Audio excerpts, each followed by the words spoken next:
Hello guys, magandang umaga sa lahat. So, tuturuan ko kayo kung paano nga ba mag-pin ng Reels sa Reel section. So, ganito lang yun guys.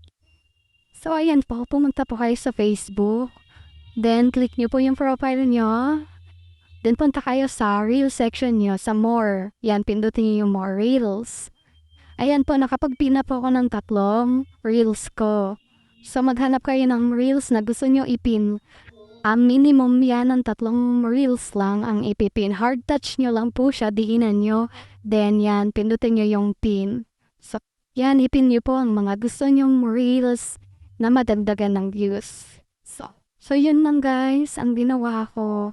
Nagpin lang ako ng 3 reels. So, magpin na rin kayo ng inyo na gusto nyong madagdagan ng views para pag binisita kayo ng ibang content creator, makikita agad sa views section nyo.